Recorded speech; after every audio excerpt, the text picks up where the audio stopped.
Baik, bismillahirrahmanirrahim. Assalamualaikum warahmatullahi wabarakatuh.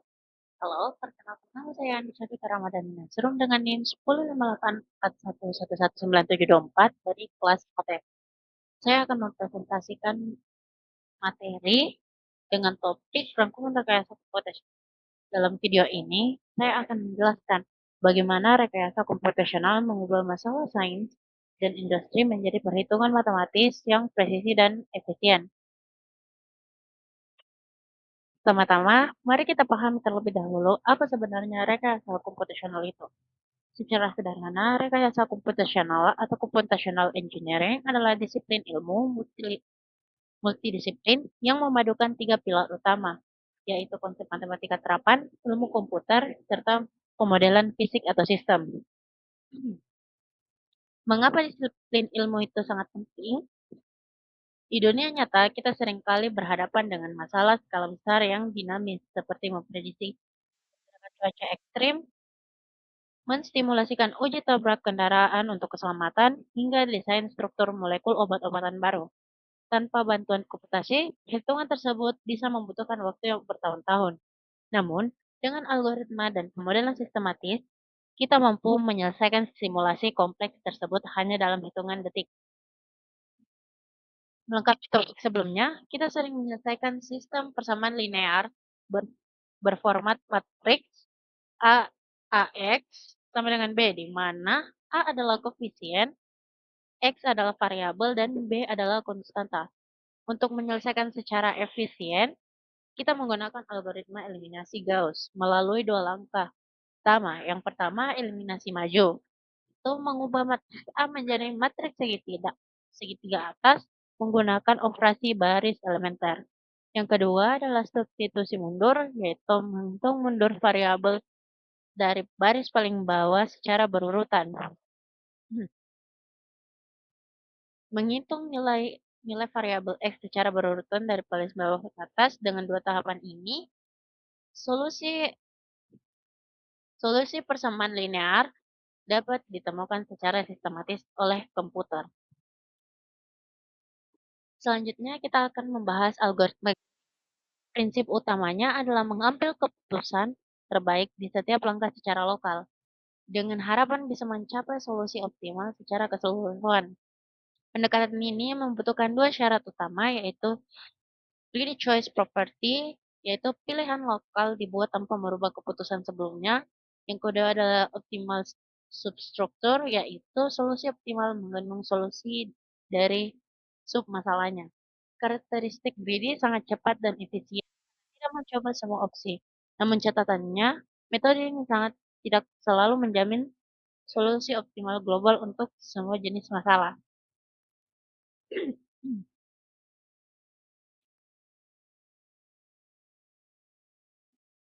Sekarang kita beralih ke pembahasan algoritma krusal. Salah satu algoritma paling populer untuk membangun minimum spanning tree atau pohon merentang minimum.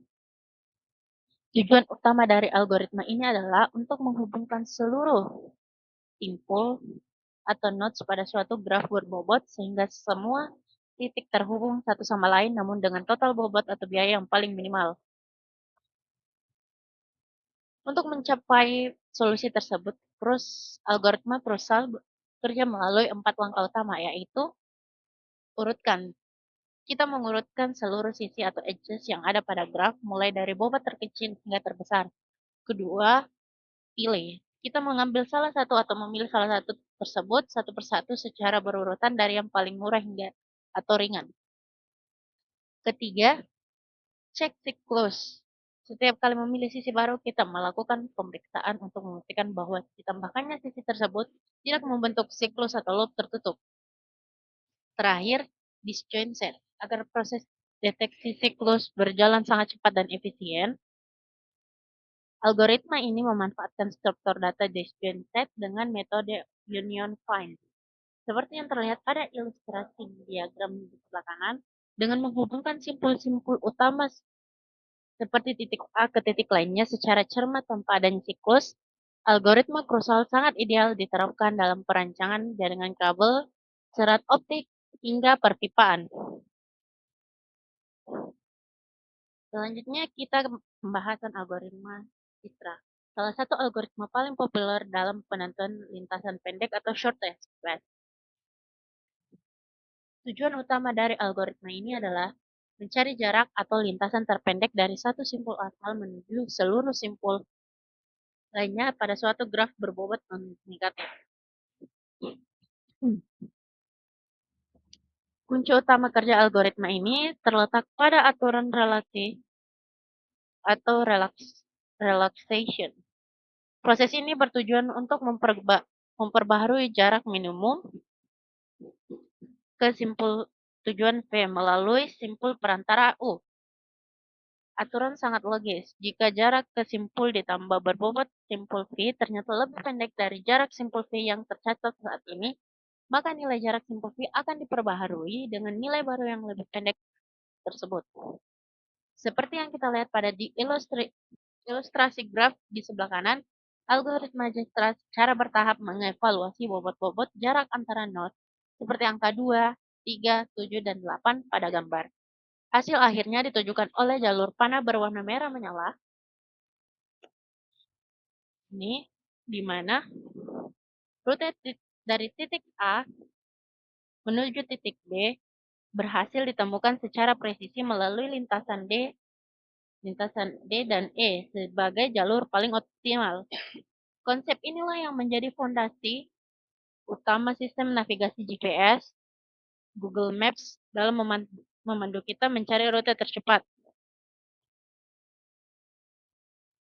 Selanjutnya, kita masuk pembahasan regresi linear dengan metode Ordinary Least Squares atau OLS.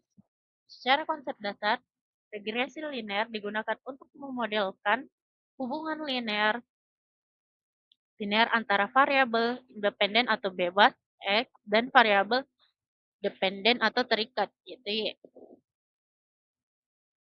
Persamaan dinotasikan sebagai Y sama dengan beta 0 ditambah beta 1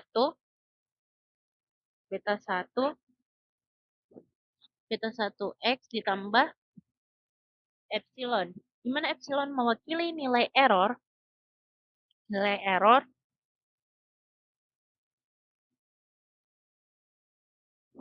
atau residual.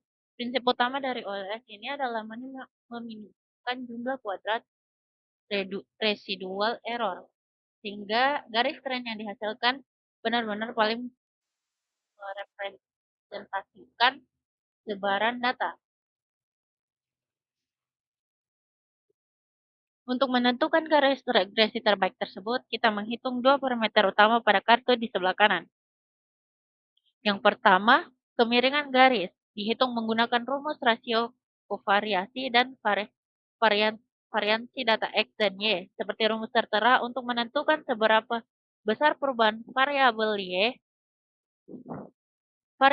Y ketika variabel X berubah. Yang kedua, itu intercept. Dihitung dengan rumus beta 0 sama dengan bar Y kurang beta 1 per bar X, yaitu titik potong garis pada sumbu Y saat nilai X sama dengan 0. Dengan pemodelan OLS ini, kita dapat menentukan estimasi prediksi nilai di masa depan berdasarkan tren data historis secara akurat. Nah, sekarang mari kita lihat contoh penerapannya. Di slide ini kita punya studi kasus memprediksi harga rumah berdasarkan dua hal. Yang pertama luas bangunan itu X1 dan jumlah kamar itu X2. Dari 5 data sampel yang ada di tabel, kita hitung seluruh total nilainya dari baris paling bawah lalu kita masukkan ke rumus OLS. Hasilnya didapatkan rumus persamaan. Y hat sama dengan 2,81 ditambah 6,41 X1 ditambah 63,75 X2. Artinya kalau ada rumah seluas 100 meter per 100 per meter kuadrat dengan 3 kamar, tinggal kita masukkan angkanya ke rumus tadi dan didapatkan perkiraan harga yaitu 783 juta rupiah.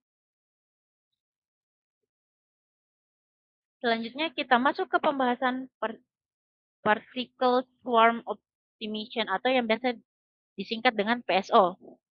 PSO merupakan salah satu algoritma metaheurik stokastik yang tergolong ke dalam domain swarm intelligence atau kecerdasan kawanan.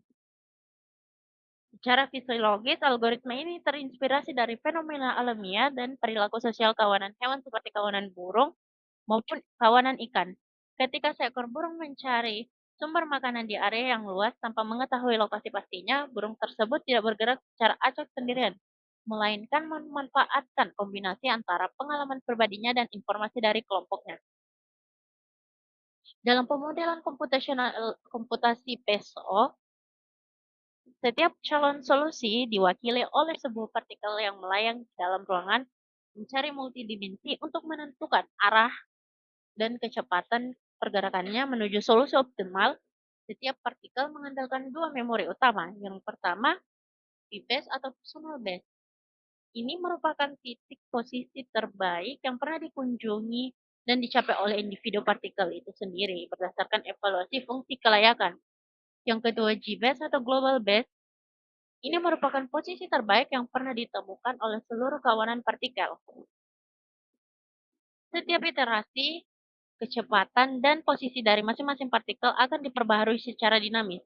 Partikel yang akan tertarik ke dalam koordinat P-base milik dirinya sendiri sekaligus terdorong untuk menuju koordinasi G-base kelompoknya.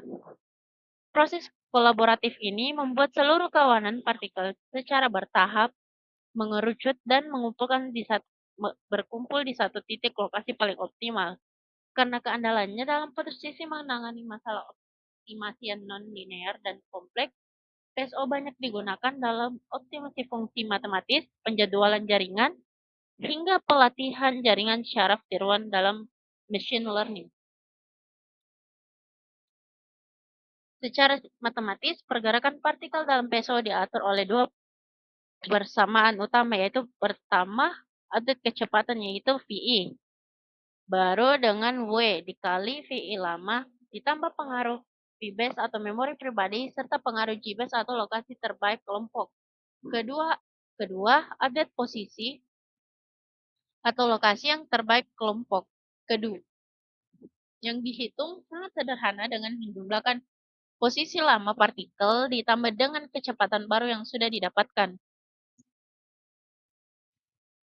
Agar proses pencari solusi berjalan optimal,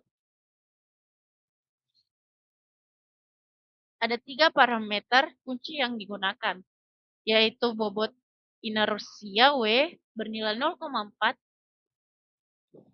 sampai 0,9, yang kedua konstanta akselerasi C1 sama dengan C2 diset seimbang pada angka 2,0,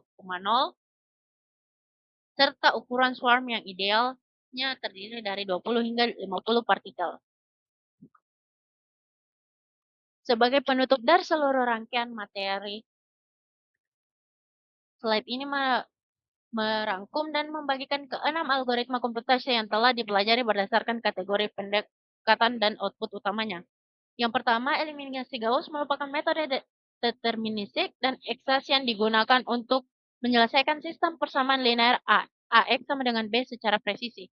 Kedua, algoritma greedy digunakan pendekatan heuristik lokal yang mengambil keputusan terbaik di setiap langkah untuk mendapatkan solusi tercepat. Ketiga, ada algoritma krusal berbasis graf atau jaringan yang berfokus pada membangun pohon merentang minimum dengan total bobot terkecil.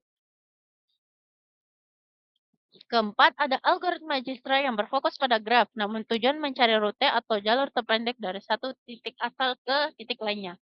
Kelima, ada regresi OLS yang memanfaatkan statik komputasi untuk membentuk garis tren dan memodelkan hubungan linear antar variabel data. Dan terakhir, PSO, menggunakan pendekatan metaheurik stokastik untuk menyelesaikan masalah optimal global dalam ruangan pencarian yang kompleks dan non-linear.